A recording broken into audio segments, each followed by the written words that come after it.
Assalamualaikum warahmatullahi wabarakatuh. Bismillah, alhamdulillah, wassalatu wassalamu ala sayyidina Muhammad wa ala alihi wa sahbihi ajma'in. Amma ba'du.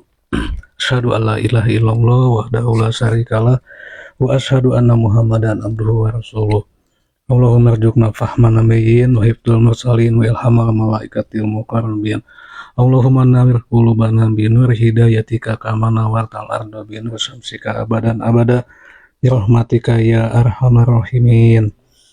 Baik teman-teman Facebook dan YouTube, kita lanjut kembali pembahasan salah satu kitab klasik ya, Tahfudz al-Falasifah atau kerancuan para filsuf, inkoherensi para filsuf. Salah satu kitab yang ditulis oleh Abu Hamid al-Ghazali pada tahun 1090 sampai 1091. Ditulis di masa keemasan Islam ya. Artinya ilmu pengetahuan tumbuh di dunia Islam saat itu. Di abad pertengahan ketika dunia memang lebih tepatnya dikatakan stuck atau stagnan lah. Kita lanjut ya, bagian kedua, perdebatan para filsuf itu ada pada hal apa ya. Bismillahirrahmanirrahim. Al-qasmus tsani ma la yasdamu madhhabuhum fihi asla'am min usuliddin wa laysa min dhuratin tasdiqul anbiya'i wa rusuli shalawatullahu alaihim munazi'atuhum fi kaqaulihim innal kusufal qamari ibaratun an mihai du'ul qamari bitawassutil ardi bainihi wa bainas syams min haitsu innahu yaktabisu nurahu minas sams wal ardu qurratun was sama'u muhitum biha minal jawanib fa iza waqa'al qamaru fi dhillal ardi in qata'a anhu nur samsi wa kaqauluhum inna kusufus samsi ma'nahu waqufu jarumal qamari bainan nazari wa bainas sams wazalika inda ijtima'iyah wazalika inda ijtima'ihima fil uqdataini ala dakikotin wahidatin. Oke, kita ulangi ya. Yang ini nih, wazalika inda ijtima'ihima fil uqdataini ala dakikotin wahidatin. Ini adalah bagian kedua hal yang diperdebatkan oleh para filsuf di zaman Yunani kuno hingga munculnya para filsuf Muslim ya. Seperti yang sudah saya sebutkan sebelum-sebelumnya, yang dibahas di sini oleh Al-Ghazali yaitu Ibnu Sina dan Al-Farabi ya, atau Abu Nasir Al-Farabi. Namun sebetulnya di abad pertengahan ini sangat banyak sekali ya ulama-ulama sekaligus filsuf Muslim yang memang menjadi para filsuf yang banyak menggagas atau mengawali ya munculnya bidang-bidang keilmuan. Saya ambil contoh lah karena ini nanti di bagian kedua ini ada kaitannya dengan astronomi ya. Kalau yang sebelumnya kan ada kaitannya dengan kosmologi dan teologi ya. Jadi perdebatan di bidang teologi dan kosmologi ini, kata Imam Al-Ghazali, memperdebatkan masalah penamaan atau penyebutan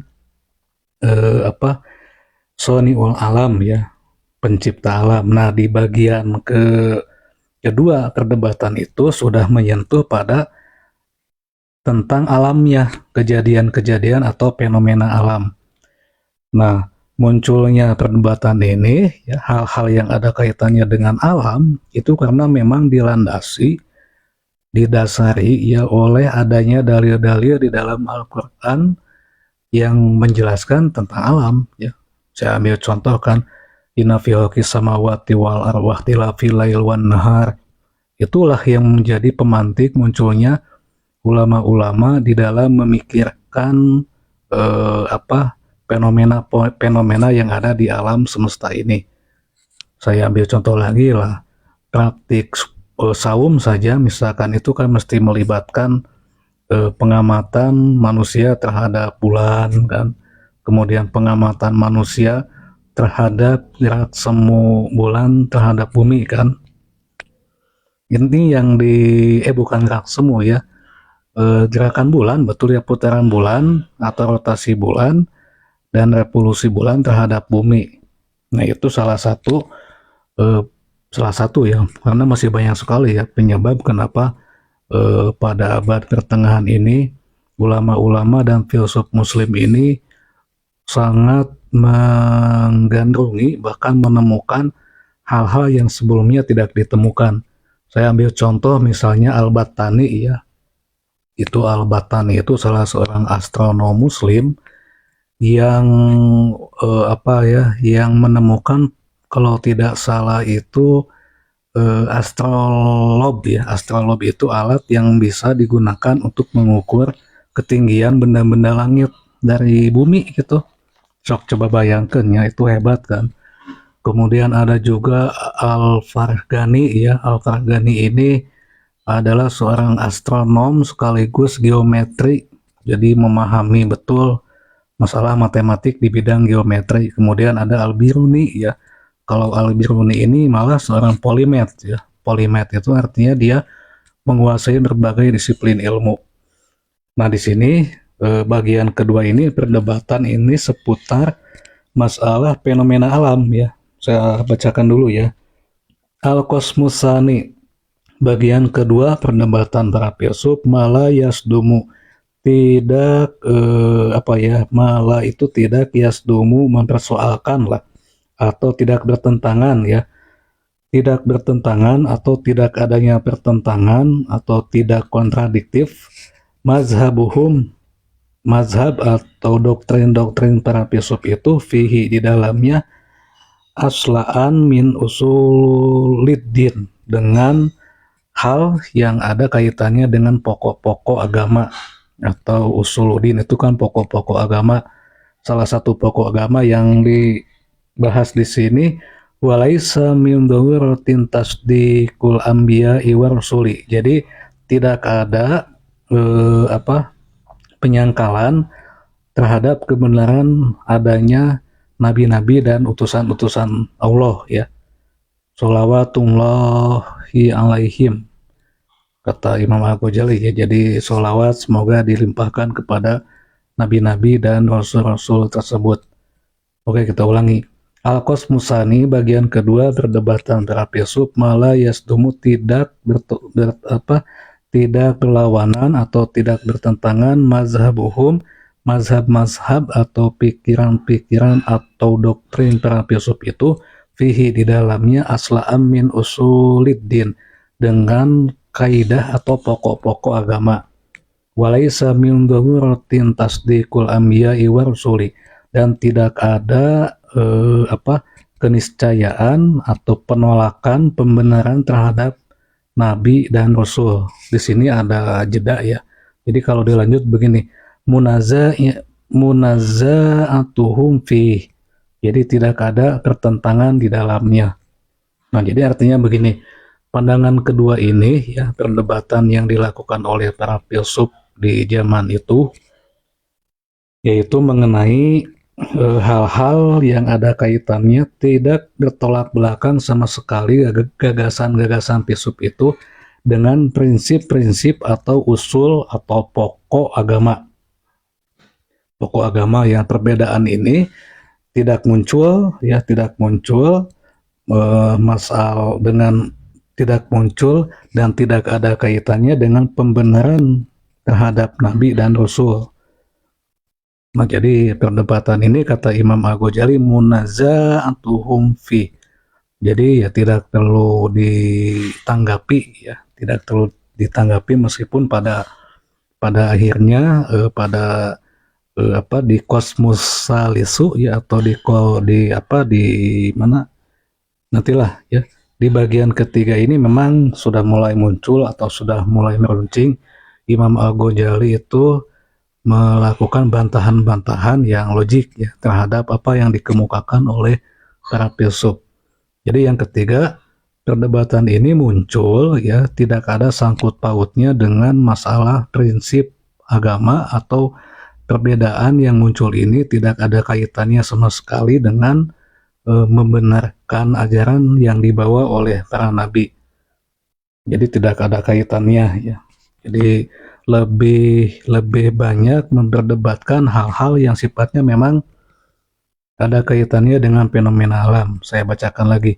Kaqaulihim innal kusufal qamari ibaratun min anmihai du'ul qamari bitawassutil ardi bainihi wa baina syamsi.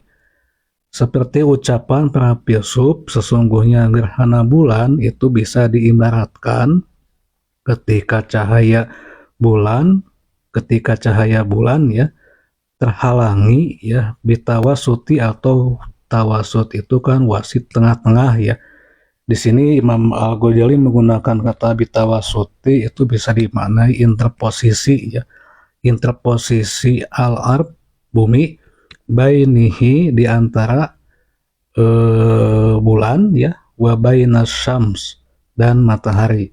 Nah, jadi gerhana bulan itu diibaratkan kata para filsuf ya, dan ini ditulis kembali oleh Imam Al-Ghazali, adalah ketika cahaya bulan atau ketika pantulan lah, ketika pantulan dulu itu kan pantulan, ketika pantulan cahaya matahari ke bulan, karena posisi bulan itu kemudian bitawa sutil art, apa namanya, posisi bumi ya, posisi bumi ini ada di tengah-tengah atau interposisi bainihi, di antara bulan, wa baina syams, dan matahari. Jadi kata Imam Al-Ghazali, pendapat para filsuf bahwa gerhana bulan ini terjadi ketika posisi bulan itu cahayanya ya, cahaya yang dipantulkan oleh bulan itu terhalangi oleh bumi. Nah, pada akhirnya kan si cahaya matahari itu, karena bulan posisinya itu terhalangi oleh bumi, oleh bayangan bumi ya, maka otomatis si bulan menjadi gelap. Dan ini memang betul ya, apa yang dikatakan oleh para filsuf itu sesuai dengan kajian sains saat ini, bahwa terjadinya kusuful qamar atau gerhana matahari, gerhana bulan ini disebabkan oleh cahaya matahari itu tidak sampai ke bulan, karena cahayanya itu terhalangi oleh bumi karena akibat adanya interposisi ya. Nah, kita mungkin mesti sedikit kaget ya, atau takjub, bukan kaget, karena pada abad pertengahan seperti ini, di tahun 800 sampai 1100-an, para filsuf muslim dan ulama muslim sudah sampai kepada pemikiran masalah gerhana bulan. Ketika di belahan dunia lain mungkin belum sampai ke sana. Bahkan kalau kita, bukannya saya meledek ya, ketika siapa itu yang penemu benua Amerika itu, Christopher Columbus ya, sebetulnya Amerigo Vespucci kan, ketika Columbus itu ke Amerika dan masuk ke pedalaman suku Indian ya, dan siapa si Columbus itu mengetahui bahwa malam itu akan terjadi gerhana bulan, si Columbus itu kan seolah-olah mengatakan bahwa saya bisa menghilangkan bulan kepada suku pedalaman di Indian sana kan. Dan betul, ketika terjadi gerhana bulan, Columbus itu mengangkat tongkatnya ya, menuju ke bulan, dan si bulan itu langsung hilang secara perlahan karena terhalangi oleh bayangan bumi, sehingga si pantulan cahaya matahari yang dipantulkan oleh bulan itu ya tidak sampai ke bumi dan jadi gelap. Nah, di situ konon tetua atau non tetua ya, tetua suku Indian itu takjub dengan kehebatan Columbus, padahal itu bukan sihir ya, itu adalah fenomena alam yang memang Columbus tahu bahwa malam itu akan terjadi gerhana bulan. Nah, sementara ulama-ulama muslim ya, ulama-ulama Islam itu sudah membahas masalah gerhana ini pada abad ke-9, 10, 11. 9, 10, 11. Ketika di abad ke-14 ya, Columbus itu kan abad ke-15 lah ya. Ketika di abad ke-15, beberapa suku pedalaman masih tidak memahami bahwa ketika si Columbus itu mengangkat tongkat dan menunjuk bulan, itu adalah peristiwa gerhana bulan. Ya otomatis si bulan itu seolah-olah hilang, padahal tertutup oleh bayangan bumi atau interposisi ya. Ini malah sudah menjadi bahasan klasik ya oleh ulama-ulama di zaman dulu ya.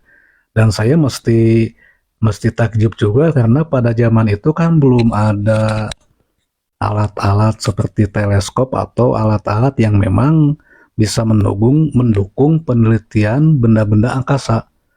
Tapi kenapa ulama-ulama zaman itu malah sudah memahami bahwa oh geningan yang namanya gerhana bulan itu ketika posisi bumi itu tawasud ya, posisi bumi bitawasuti ya, atau interposisi ya, si bumi itu ada di tengah-tengah antara bulan dengan matahari. Jadi otomatis si cahaya bumi itu jatuh di bulan, dan ketika posisinya sejajar maka muncullah gerhana bulan. Dan itu memang diakui juga oleh Imam Al-Ghazali, hal-hal seperti ini memang kejadian alam yang tidak perlu dibantah ya. Artinya pandangan ini memang betul dan bisa dibuktikan oleh sains. Sains itu baru bisa membuktikan gerhana bulan itu seperti yang dikemukakan oleh para filsuf muslim saat ini ya. Karena saat itu ya seperti saya sebutkan, abad 1 sampai abad ke-7 ya. Abad 1 sampai abad ke-7 itu terjadi yang namanya stagnasi di bidang pengetahuan. Banyak sekali ya penyebabnya atau sangat kompleks. Kenapa di abad itu terjadi stagnasi di bidang pengetahuan ya? Salah satunya pertama karena kekuatan lebih didominasi oleh politik. Yang kedua, selain didominasi oleh politik, karena pada saat itu di sebagian besar dunia dan wilayah lebih banyak doktrin-doktrin yang bisa dikatakan sebagai dogma ya. Saya ambil contoh lah, sampai abad ke-16 kalangan gereja itu masih memiliki pandangan bahwa bumi ini sebagai pusat tata surya atau geosentris kan. Itu adalah pandangan yang dikemukakan oleh Ptolemeus kan. Nah, di saat yang sama ya, ketika gereja masih memandang bahwa bumi sebagai pusat tata surya, sarjana-sarjana muslim itu sudah menyelesaikan masalah-masalah itu ya. Jadi saya ambil contoh tadi, gerhana bulan itu adalah ketika terjadi interposisi penghalangan ya, si cahaya atau bayangan bumi ke bulan, sehingga si bulan itu tidak bisa memantulkan cahaya matahari ya. Kok kita lanjut dulu mana sampai ke ini. Wa baina syamsi min haitsu innahu yaktabisu nuruhu minas syamsi. Kemudian si cahaya itu ya, si cahaya bulan itu terhalangi si cahaya min haitsu innahu yaktabisu nuruhu minas syamsi, sehingga si bulan itu terhalangi dari cahaya matahari oleh bumi tadi yang ada di tengah-tengah ya. Wal ardu, dan sesungguhnya dan bumi kurwatun, seperti bola atau bulat ya. Wassama'u muhitun, dan wassama'u itu langit, muhitun bagaikan lautan, biha mina jawanibi, di sisi-sisinya ya. Nah, dari kalimat ini kita sudah bisa menyimpulkan bahwa min haitsu innahu yaktabisu nuruhu minas samsi. Jadi si bulan itu ya ketika terjadi interposisi, posisinya itu sejajar ya, matahari, kemudian samsi ya matahari, wal ar bumi, dan wal qamar bulan, maka min haitsu innahu yaktabisu nuruhu minas samsi, si bulan itu tidak akan mendapatkan cahaya dari matahari. Nah, begitulah bahasa lugasnya atau bahasa bebasnya. Si bulan itu tidak akan mendapatkan cahaya dari matahari karena terhalangi oleh interposisi bumi. Wal ard sementara bumi kurwatun bagaikan bola atau ya seperti bola atau bulat lah. Was sama'u dan bumi muhitun seperti lautan biha mina jawanibi di sisi-sisinya. Nah, jadi sampai saat ini kita masih ada yang memperdebatkan bentuk bumi itu bulat atau datar. Di sini sudah dijawab ya oleh Imam Al-Ghazali juga. Wal ardi kurwatun, bahwa bumi itu seperti bola. Ya kita tahu kan bola, tidak ada bola yang kotak apalagi yang ceper ya. Sementara sebagian umat Islam masih ada yang memiliki keyakinan bahwa bumi teh rata gitunya, lempeng kos triplek ya. Padahal di sini di kitabnya, di kitab tahfudz ini Imam Al-Ghazali saja sudah menyepakati terhadap apa yang dikemukakan oleh para filsuf, yaitu wal ardu kurwatun, bahwa bumi ini seperti bola atau bentuknya bulat. Wasamau dan bumi muhitun lautan mina biha mina jawani di sisi-sisinya. Jadi ini adalah perdebatan di antara filsuf yang memang oleh Imam Al-Ghazali tidak dijadikan hal yang mesti dibantah ya, karena masalah fenomena alam yang dikemukakan oleh para filsuf seperti contohnya gerhana bulan itu adalah hal yang memang seperti apa yang dijelaskan oleh para filsuf itu ya, kondisinya begini ya. Jadi ini hebatnya para filsuf dulu, ini sudah bisa menganalisa fenomena alam yang memang bulan dengan matahari itu saat itu ada di istilahnya sangat jauh ya dengan kita. Beda kalau kita mengamati benda-benda yang ada di atas bumi ya, sangat dekat dengan kita. Tapi ini mah para filsuf muslim itu sudah mengamati benda-benda angkasa yang letaknya itu jauh dengan kita. Kaqaulihim, seperti ucapan para filsuf, innal kusufal qamari, sesungguhnya gerhana bulan, ibaratun seperti atau perumpamaannya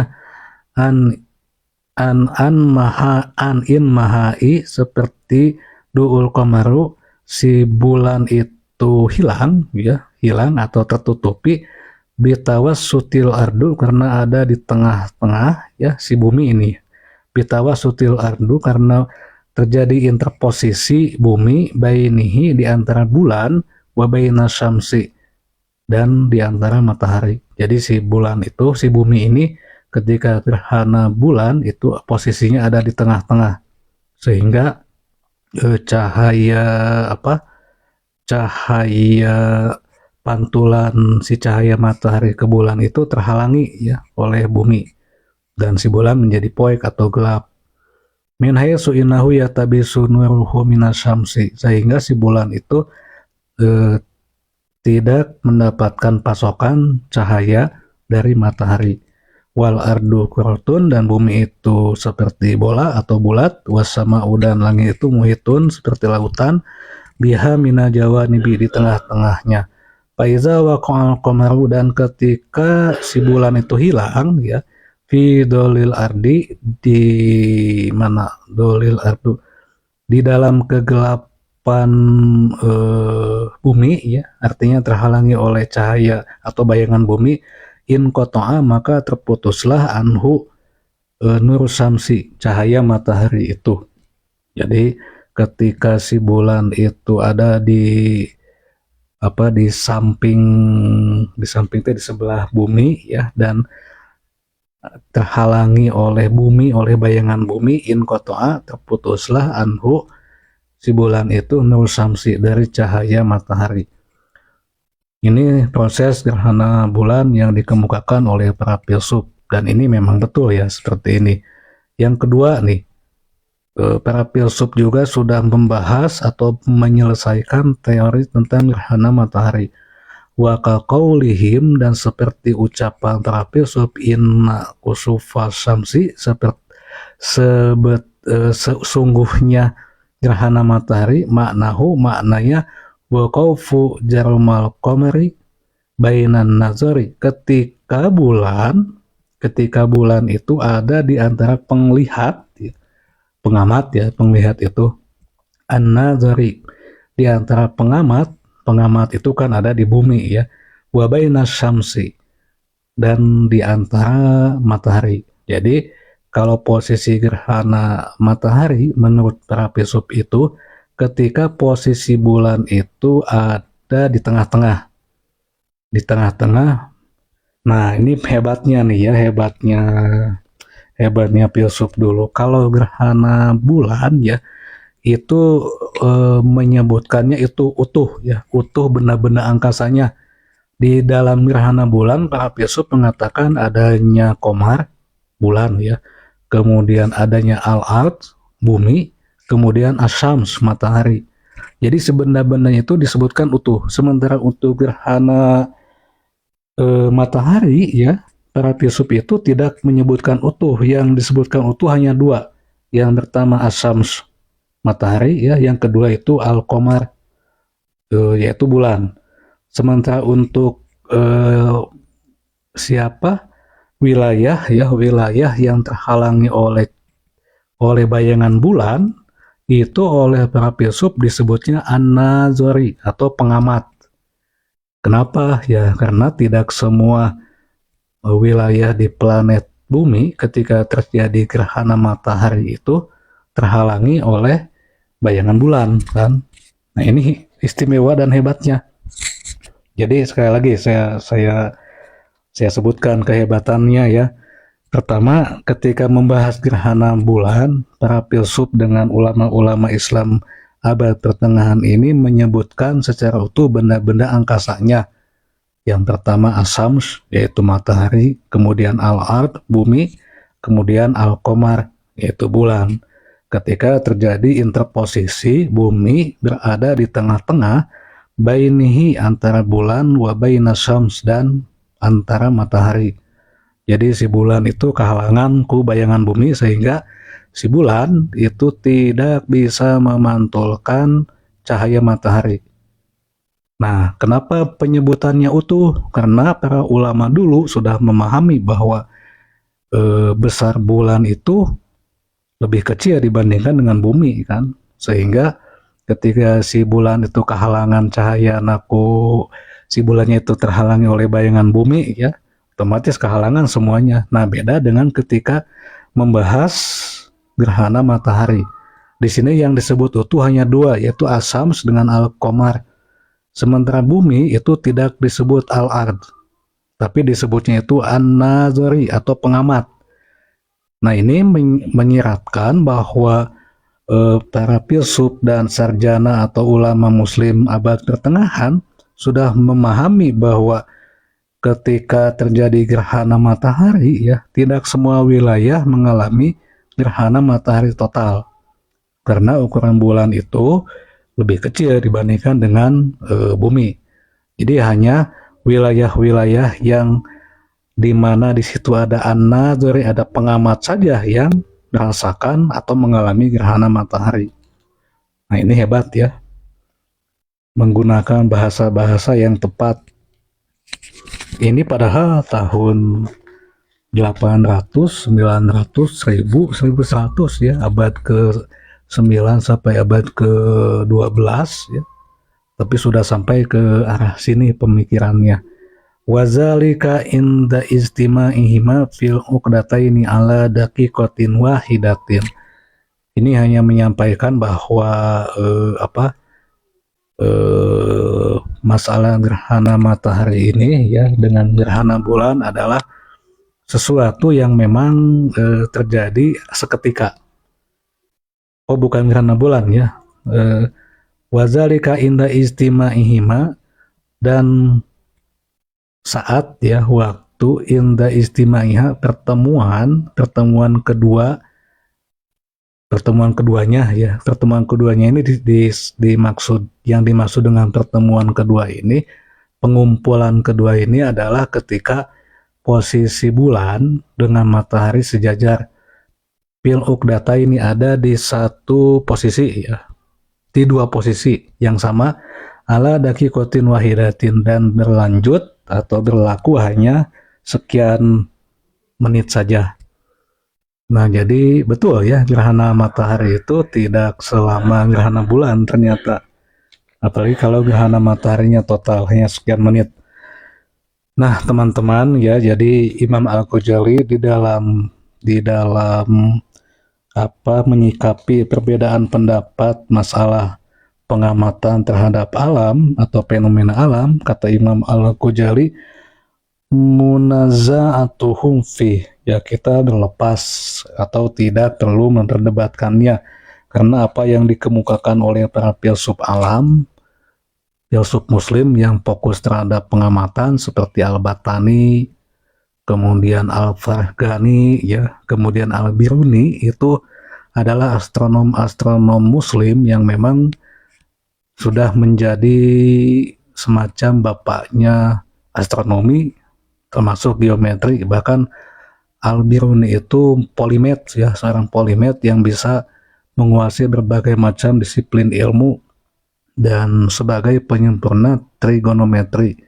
Ketika di dunia barat saat itu masih meyakini bahwa pusat tata surya adalah bumi atau teori geosentris, sementara para filsuf muslim itu sudah mencetuskan gagasan yang pada saatnya nanti sampai saat ini ya belum terbantahkan bahwa pusat tata surya kita yaitu matahari. Ini sudah digagas oleh pendahulu-pendahulu atau ulama-ulama muslim ya. Ini catatannya ada, soalnya catatannya ini adalah kitab-kitab klasik yang ditulis pada abad pertengahan seperti Tahaput al-Falasifah ini kan.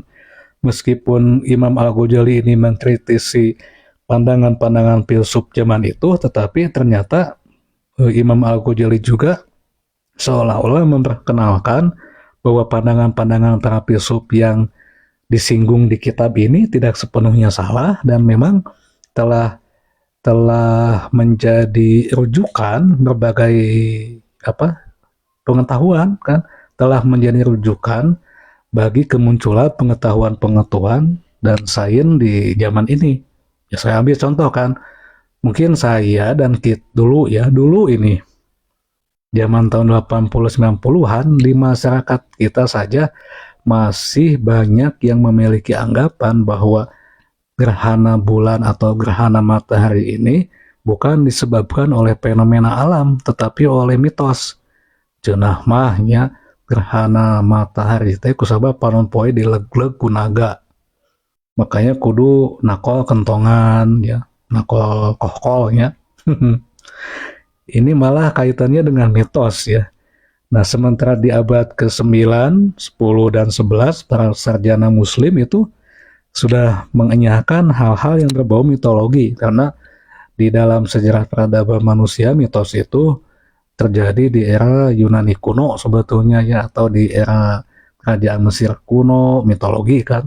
Kemudian Yunani kuno, Persia kuno, dan yang kuno-kuno lainnya. Nah, begitu ya. Jadi oleh sarjana muslim justru kejadian gerhana bulan dan gerhana matahari ini sudah dibahas demikian hingga, dan apa yang dibahas oleh sarjana muslim saat itu tidak ada sama sekali bertolak belakang dengan pengetahuan saat ini. Bahkan ya, para sarjana muslim itu sudah mencetuskan bentuk bumi. Nah, di sini kan ada wal ardu kurwatun was sama'u muhitun, bahwa bentuk bumi ini bulat pepat atau seperti bola, dan bumi itu seperti lautan. Seperti lautan artinya sangat luas lah. Biha mina jawanibi, di sisi-sisinya. Ini ketika menjelaskan fenomena gerhana bulan. Inna kusufal qamari ibaratun an inmahai du'ul qamari bitawassutil ardi bainihi wa bainas syams min haitsu innahu yaktabisu nurahu minas syams wal ardu quratun was sama'u muhitun biha mina jawanib. Sesungguhnya peristiwa gerhana bulan itu diibaratkan ketika bulan terhalangi cahayanya ya, atau pantulan cahayanya, karena terjadi interposisi ketika bumi berada di tengah-tengah atau di antara bulan dan di antara matahari ya. Jadi posisinya matahari, bumi, bulan itu akan terjadi gerhana bulan kata para sarjana saat itu, dan ini memang betul. Kemudian bumi seperti bola atau bulat, dan bumi dan langit seperti lautan yang berada di sisi-sisinya. Mungkin memang perlu gambar ya, tetapi tidak perlulah karena teman-teman pasti sudah mengerti masalah gerhana bulan ini, dan betul seperti yang dikemukakan oleh para filsuf ini. Faiza waqa'al qamaru fi dhillil ardi in qata'a anhu nur syamsi. Ketika si bulan itu terhalangi oleh bayangan bumi, in qata'a maka terputuslah anhu darinya ya si bulan itu nur syams dari cahaya matahari. Jadi si bulan itu tidak dapat memantulkan cahaya matahari karena bulannya pun terhalangi oleh bayangan bumi. Nah, begitu ya. Wa kaqaulihim inna kusuf pasyamsi ma'nahu wa kufu jarumal qamar bainan nazari wa bainasyam. Nah, terjadinya gerhana matahari ini ketika atau bisa dimaknai ketika si bulan itu berada di tengah-tengah ya, kemudian menghalangi ya, si bulan itu menghalangi bainan nazari antara penglihat atau pengamat wa baina syams dan dengan matahari. Jadi posisinya kalau gerhana matahari kan matahari ya, kemudian bulan, bumi itu sejajar.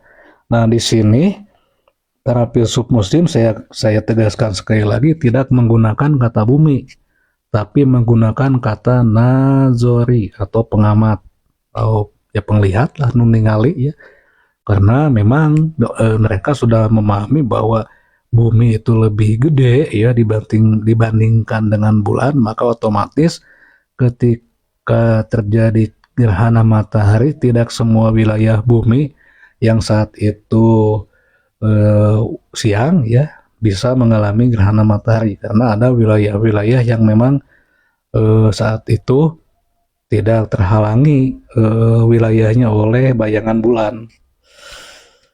Cukup hebat, cukup menarik ya, dan memang mesti dikaji kitab-kitab klasik ini supaya kita sampai pada pemahaman bahwa tekudu jauh-jauh geningannya neangan neangan ilmu anu aheng mah ternyata sudah disiapkan oleh ulama-ulama zaman dulu ya. Ya, kita cuman perlu untuk menggalinya kembali dan mengkajinya. Mohon maaf jika pelafalan ataupun penyampaian di dalam penerjemahan kitab tahafudz ini masih terdapat kesalahan.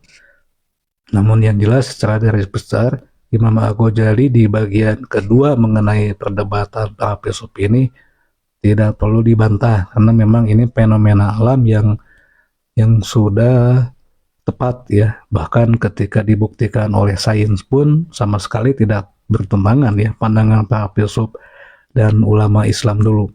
Nah, saya tidak mengerti ya bagaimana mereka bisa menghasilkan suatu kesimpulan ya yang tepat, dan ketika diuji atau divalidasi saat ini dengan ilmu pengetahuan ya tidak jauh beda.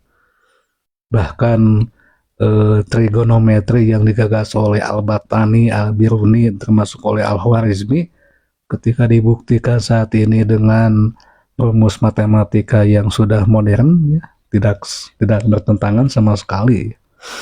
Itu kehebatan para ulama zaman dulu lah, karena saya yakin kedekatan dengan Yang Maha Kuasa, kemudian sungguh-sungguh ya mujahadah ya sungguh-sungguh, kemudian dan perlu saya tekankan bahwa apa yang dikemukakan oleh sarjana muslim itu sudah menjadi hal baku saat ini. Misalnya bentuk bumi bulat kan, itu sudah dibahas ya, sudah selesai gitu mah ya.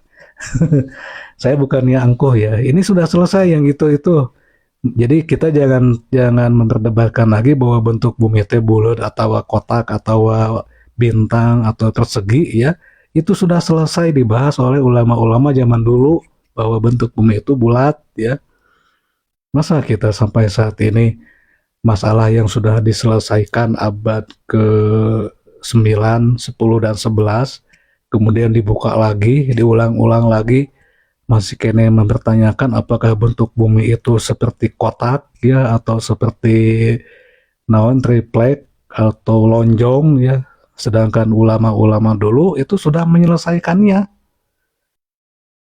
udah selesai ya masalah-masalah bentuk bumi, masalah bagaimana proses gerhana bulan, bagaimana proses gerhana matahari itu udah diselesaikan dan udah dijawab oleh ulama-ulama zaman dulu di abad pertengahan. Ketika di kita mungkin baru ada kerajaan abad itu kan Majapahit lah ya.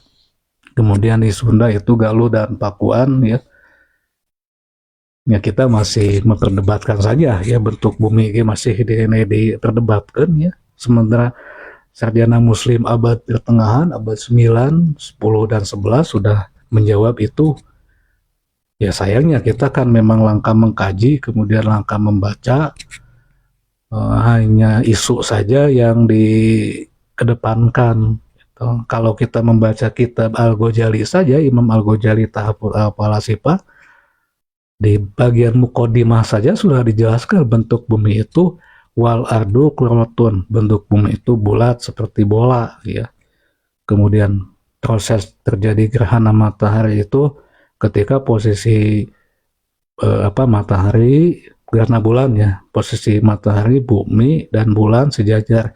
Dan itu ulama Islam saat itu menyebutkannya utuh, benda-bendanya disebut semuanya. Tapi ketika terjadi gerhana matahari ya, hanya dua benda yang disebut, yaitu matahari dan bulan. Apa sebabnya?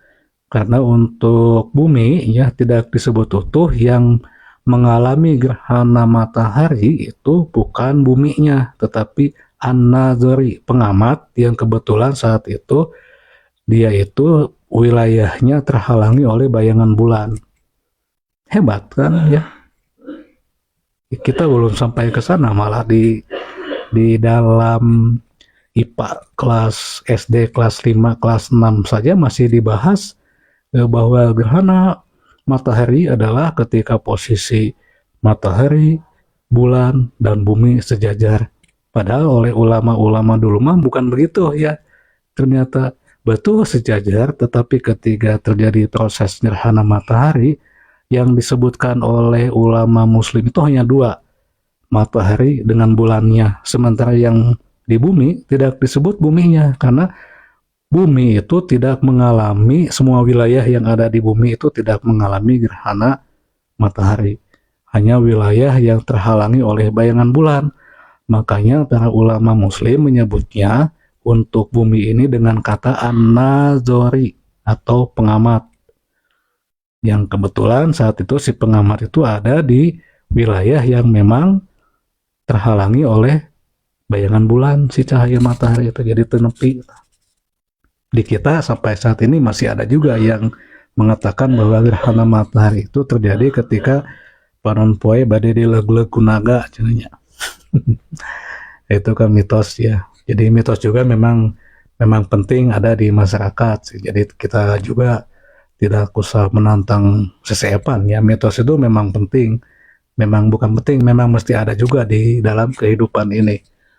Karena tidak semua manusia itu memahami iptek, memahami pengetahuan ya. Ada juga kan masyarakat yang memang resepnya karena mitos, ya nggak apa-apa. Tapi yang jelas bahwa bagi kita yang memang sudah sekolah, kemudian sudah menimba pengetahuan dan menguasai ilmu-ilmu yang dipelajari di sekolah, bahwa proses gerhana matahari, bentuk bumi, bentuk bulan itu sudah diselesaikan jawabannya oleh ulama-ulama dulu ya. Kita hanya tinggal sebetulnya mengikuti, bukannya masih, saya katakan sekali lagi ya, bukan kehe sih, memang masih aya anu ngomong bumi teh bentuknya yang bulat jenanya, tapi lempeng gitu.